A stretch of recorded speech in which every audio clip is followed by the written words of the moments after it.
마태복음 4장 1절로 2절 말씀 함께 봉독하시겠습니다. 그때 예수께서 성령에게 이끌리어 마귀에게 시험을 받으러 광야로 가사 40일을 밤낮으로 금식하신 후에 줄이신지라. 아멘. 오늘 우리가 읽은 이 본 말씀은 이제 예수님께서 마귀에게 시험을 받으시는 모습을 우리에게 말씀해 주고 있습니다. 1절을 보게 되면 그때라고 말씀하고 있는데, 이 그때는 앞에 있었던 사건이 있었던 이후를 말하는데요. 앞에서 예수님께서 세례 요한에게 세례를 받으신 후에 이제 오늘 본문이 말하는 것처럼 성령님께 이끌리어 마귀에게 시험을 받으려고 광야로 가셨다는 사실을 우리에게 말씀해 주고 있습니다. 먼저 오늘 본문 1절을 보게 되면 마귀가 시험을 하려고 예수님께 먼저 온 것이 아니라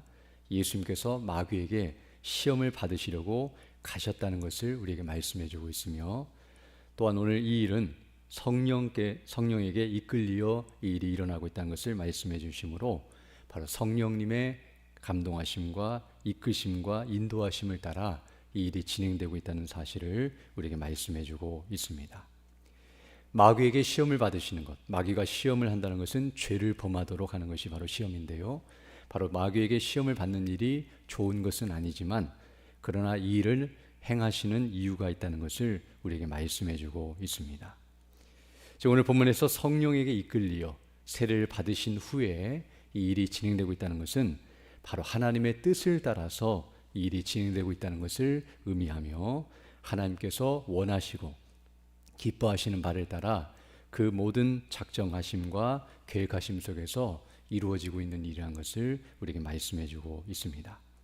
우리가 이미 앞에서 살펴본 것처럼 예수님께서 세례를 받으신 것도 바로 이렇게 함으로써 모든 의를 이루는 것이 합당하다, 즉 하나님의 뜻을 따라서 예수님께서 세례를 받으신 것처럼 시험을 받으시는 것도 마찬가지라는 것을 우리에게 가르쳐 주고 있습니다.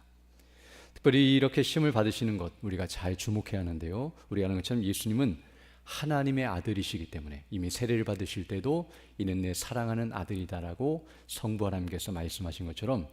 예수님은 하나님의 아들이시오, 더 정확히 표현하면 하나님과 동등되신 하나님이시기 때문에 마귀가 감히 시험할 수도 없는 분이시며 시험을 받으실 이유도 없으신 분이시지만, 그러나 예수님은 우리가 아는 것처럼 하나님의 아들이실 뿐만 아니라 사람이 되셨고 사람이시기 때문에 마귀가 시험할 수 있으며, 그리고 더 나아가서 예수님은 지금 세례를 받으심으로 메시아 그리스도이심을 드러내시고 마치 임명식과 같이 그 일을 행하셨다는 것을 말씀드린 바 있는데요, 바로 메시아 그리스도로서 그에게 맡기신 일을 행하시기 위하여, 즉 택하신 백성들을 구원하시는 이 일을 위하여 그 일을 행하기에 합당한 분이심을 증거하기 위해 시험을 받고 계시다는 것을 우리가 알 수 있습니다.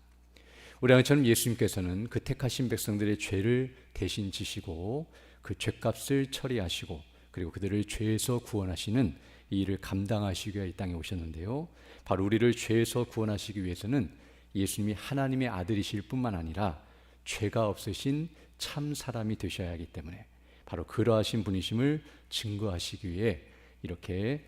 시험을 받고 계시다는 것을 알 수 있습니다. 즉 한마디로 말해서 예수님께서 메시아 되심과 그 일을 감당하시기에 합당하신 그 자격을 검증하시기 위하여 또 그것을 드러내시기 위하여 이와 같은 일을 행하시고 있다는 것을 알게 되는데요, 이제 앞으로 살펴보게 되지만 예수님이 시험 받으시는 모습을 통하여 마귀가 계속 예수님을 향하여 내가 하나님의 아들이거든이라고 계속 말하는 것처럼 예수님은 하나님의 아들이심을 드러내고 계시고, 그리고 예수님께서 줄이시고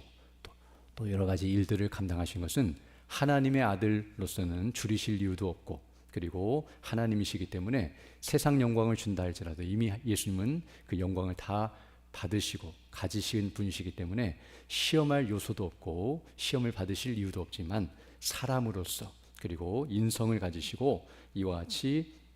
그리스도 메시아로서 그를 감당하기 위해 이 모든 시험을 받고 있다는 사실을 우리에게 말씀해 주고 있습니다.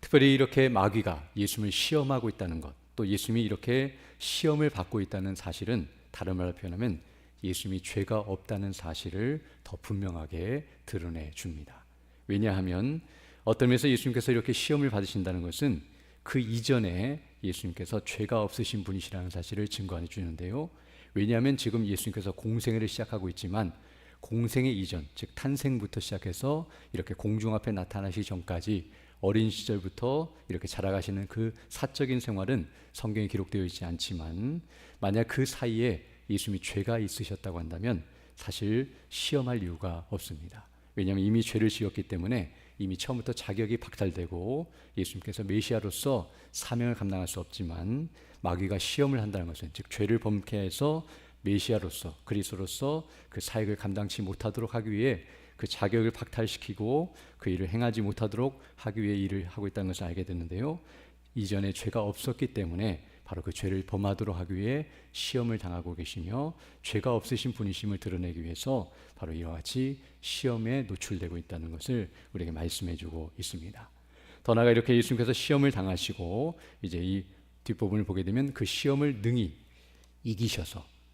죄를 범치 아니하신 분이심을 온전히 드러내시는 모습이 나타나고 있는데요. 마귀가 이렇게 이제 뒤에 보게 되면 3번을 시험하지만 딱 3번만 시험하고 끝난 것이 아니라 예수님의 공생의 기간 동안 바리새인과 서기관들이나 또 무리들을 충동하여 계속해서 예수님을 공격하고 시험하였지만, 예수님께서 그 시험을 다 이기셨다는 것을 알게 되며, 공생애를 시작하셨을 때는 모든 사람들이 다 예수님이 죄를 범하는지를 다 보고 있었고 알 수 있었기 때문에 바로 이 시험을 통해서 이전에 죄가 없으신 분이심과 죄를 이기시고 현재 죄가 없으신 분이시라는 것을 드러내시고, 바로 이와 같이 죄를 이기시는 분이시라는 사실을 분명하게 드러내셔서 예수님은 단 한 번도 죄를 범치 아니하시는 완전하신 참 사람이심을 드러내시는 일이었다는 것을 우리에게 말씀해 주고 있습니다.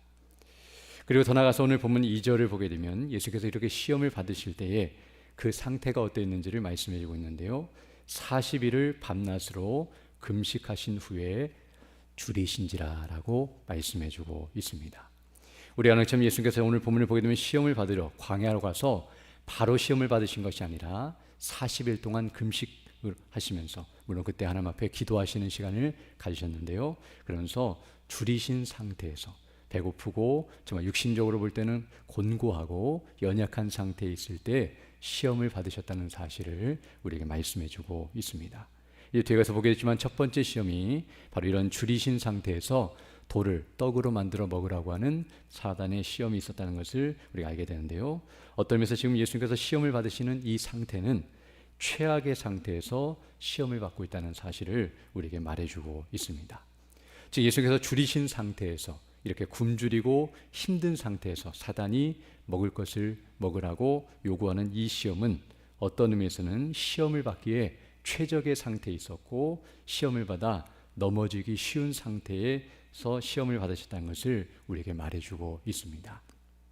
우리가 아는 이 모습은 아담이 시험을 받을 때와는 정반대, 대조를 이룬다는 것을 알게 되는데요. 아담은 풍족한 상태에서, 그리고 좋은 상태에서 시험을 받아 넘어졌지만, 예수님께서는 이와 같이 최악의 상태에서 정말 조금만 건드려도 시험을 받을 수밖에 없고 넘어질 수밖에 없고 죄를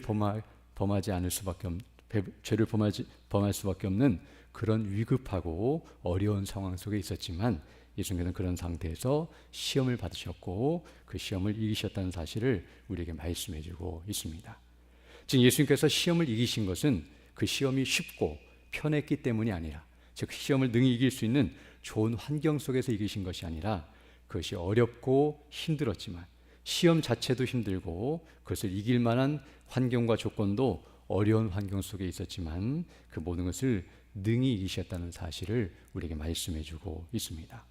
어떤 면에서 이제 3번의 시험이 주어지고 있는데요. 이 시험은 사탄이 그 지혜와 능력을 총동원하여 온갖 모든 시험을 다 종합하여 하는 시험이라는 것을 알게 되는데요. 바로 최고의 시험, 인생이 당할 수 있는 가장 강력하고 가장 큰 시험에 대한 것을 알게 되며, 바로 그런 시험을 예수님께서 완전하게 온전히 이기셨다는 사실을 우리에게 말씀해 주고 있습니다. 이처럼 오늘 본문의 말씀을 통하여 우리는 먼저 예수님께서 죄가 없으시다는 것, 즉 시험을 이기고 이렇게 죄가 없으신 분이시라는 것을 드러내고 있는 모습을 우리가 보게 되는데요. 이것을 통해서 예수님께서 죄가 없으신 참 사람이 되신 것은 시험이 전혀 없었기 때문이 아니라, 즉 진공 상태나 무균실에 있는 것처럼 예수님에게는 사단이 근접할 수도 없고 시험할 수도 없고 시험이 전혀 예수님에게 다가오지 않아서 예수님이 죄가 없는 상태에 있었던 것이 아니라 이와 같이 시험에 노출되어 있었고 끊임없이 사단의 공격과 그 모든 유혹 가운데 처해 있었지만 능히 이기셨다는 사실을 우리에게 말해주고 있으며, 그런 시험 가운데서도 죄를 범치 아니하신 예수님의 모습을 우리에게 보여주고 있습니다. 그리고 예수님께서 이렇게 시험을 이기신 모습은 이제 뒤에 가서 계속 살펴보게 되겠지만 이미 여기서도 말한 것처럼 세례를 받을 때 성령께서 임하셨고, 그리고 광야에 가셔서 성령의 이끌심을 받아 기도하시며 성령의 충만함을 받으셨고, 그리고 더 나아가서 말씀을 가지고, 기록된 말씀을 가지고 사단의 그 권세를 멸하시며 또 그 모든 시험을 이기시는 모습이 나타나고 있는데요. 다른 말로 표현하면 성령 충만한 가운데 말씀과 기도로 시험을 이기시고 있는 모습을 우리에게 보여주고 있습니다. 이것은 우리도 마찬가지인데요. 예수님을 시험한 마귀가 이와 같이 우리도 시험한다는 사실, 하나님의 아들이시며 그리스도이신 예수님을 이와 같이 시험한 사단은 우리도 내버려 두지 않고 그분을 믿고 구원받은 우리도 여전히 시험하고 넘어뜨리려고 한다는 사실을 우리가 알아야 하며, 그럴지라도 예수님께서 시험을 이기신 것처럼 우리도 이겨야 한다는 사실과 이길 수 있다는 사실을 우리에게 가르쳐주고 있습니다. 중요한 것은 우리가 시험을 이겨서 구원을 받는 것이 아니라 바로 예수님을 믿음으로 구원을 받으며 예수님께서 행하신 일, 바로 우리의 죄값을 담당하시고 죄가 없으신 주님께서 행하신 그 놀라우신 일로 말미암아 우리가 구원을 받게 되지만, 그러나 우리가 구원을 받았다고 한다면 이제 이와 같이 죄와는 상관없는 자로 우리를 구원하여 주셨고, 죄에 대하여 죽은 자요 의에 대하여 산 자로 우리를 구원하여 주셨으며 하나님의 뜻에 순종하도록 거룩한 삶을 살도록 우리를 구원해 주셨기 때문에 구원받은 자로서 시험을 당할 때도 그 시험을 능히 이기는 자가 되어야 하며, 그것은 우리 힘으로 이길 수 있는 것이 아니라 오늘 본문이 말한 것처럼 성령의 감동하심과 충만함 가운데 또 우리 주 예수 그리스도께서 행하신 이를 믿고 의지하며 그 능력으로만 가능하다는 사실을 우리에게 가르쳐주고 있습니다. 그래서 히브리서 4장 15절로 16절을 보게 되면 그렇게 말씀해 주고 있는데요. 우리에게 있는 대제사장, 곧 예수님을 말하는데요.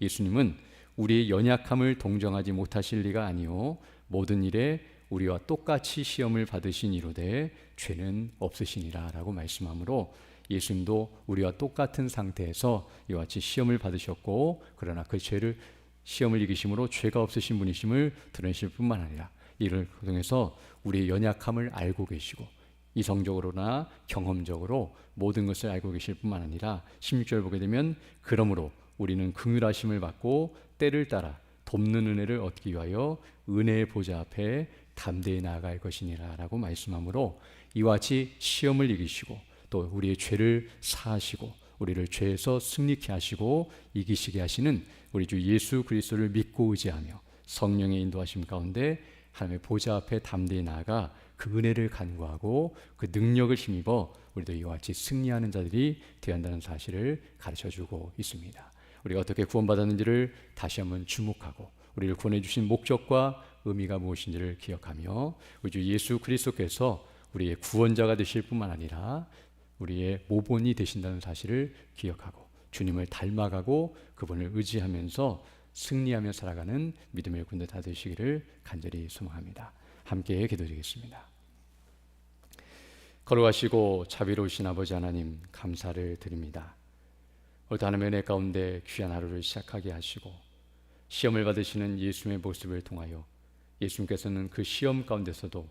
능히 죄를 이기시고 그리고 승리하시며 아버지의 뜻에 온전히 복종하시고 순종하시며 또 의를 이루시고 우리의 죄값을 담당하시며 죽으시고 부활하심으로 말미암아 우리를 죄에서 구원하신 메시아 그리스도이시며 우리의 주가 되심을 우리에게 다시 한번 가르쳐 주심을 감사드립니다. 날마다 이 예수 그리스도를 믿는 믿음 안에 더 견고하게 서게 하시고 성령의 충만함과 은혜 가운데 거하게 해주셔서 주의 뜻이 무엇인지를 분별하고 그 뜻에 온전히 순종하여 주님을 기쁘시게 하고 영화롭게 하며 그 뜻을 이루어가고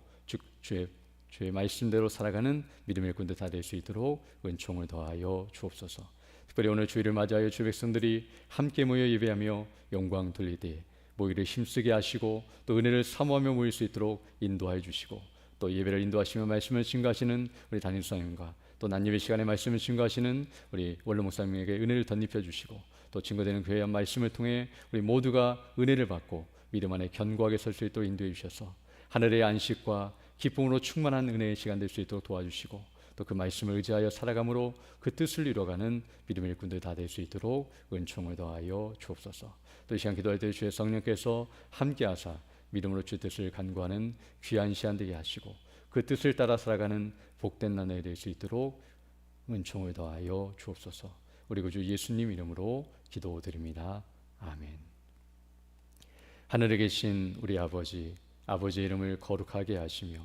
아버지의 나라가 오게 하시며 아버지의 뜻이 하늘에서와 같이 땅에서도 이루어지게 하소서. 오늘 우리에게 일용할 양식을 주시고 우리가 우리에게 잘못한 삶을 용서하여 준 것 같이 우리 죄를 용서하여 주시고 우리를 시험에 빠지지 않게 하시고 악에서 구하소서. 나라와 권능과 영광이 영원히 아버지의 것입니다. 아멘. 기도하시고 들어가시기 바랍니다.